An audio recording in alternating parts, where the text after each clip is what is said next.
David summoned all the officials of Israel to assemble at Jerusalem.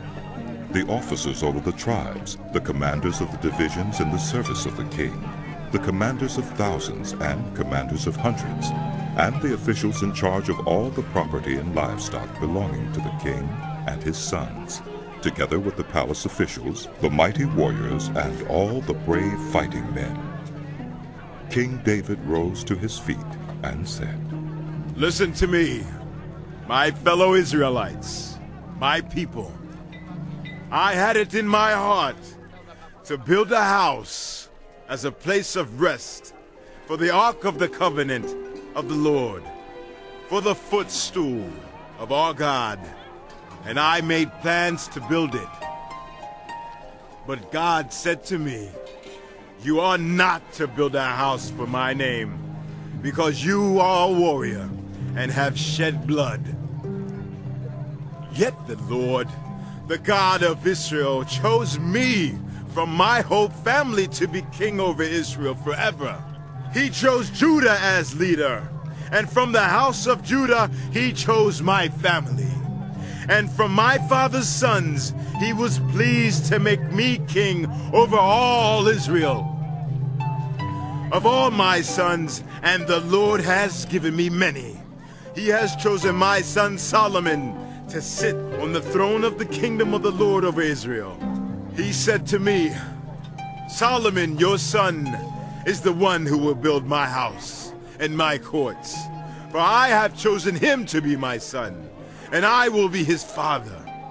I will establish his kingdom forever if he is unswerving in carrying out my commands and laws, as is being done at this time.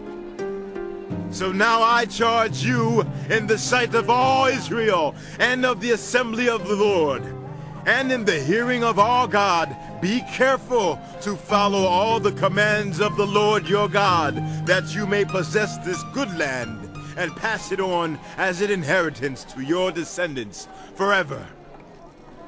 And you, my son Solomon, acknowledge the God of your father and serve him with wholehearted devotion and with a willing mind. For the Lord searches every heart and understands every desire and every thought. If you seek him, he will be found by you. But if you forsake him, he will reject you forever. Consider now, for the Lord has chosen you to build a house as the sanctuary. Be strong and do the work." Then David gave his son Solomon the plans for the portico of the temple, its buildings, its storerooms, its upper parts, its inner rooms, and the place of atonement. He gave him the plans of all that the Spirit had put in his mind for the courts of the temple of the Lord, and all the surrounding rooms, for the treasuries of the temple of God, and for the treasuries for the dedicated things. He gave him instructions for the divisions of the priests and Levites, and for all the work of serving in the temple of the Lord, as well as for all the articles to be used in its service. He designated the weight of gold for all the gold articles to be used in various kinds of service, and the weight of silver for all the silver articles to be used in various kinds of service. The weight of gold for the gold lampstands and their lamps, with the weight for each lampstand and its lamps, and the weight of silver for each silver lampstand and its lamps, according to the use of each lampstand.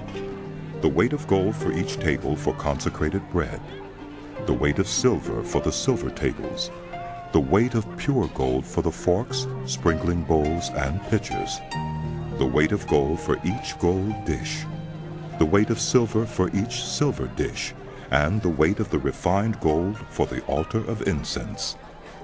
He also gave him the plan for the chariot, that is, the cherubim of gold that spread their wings and overshadowed the ark of the covenant of the Lord.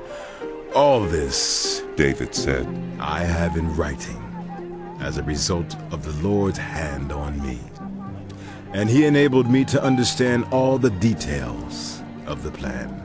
David also said to Solomon, his son, "Be strong and courageous, and do the work.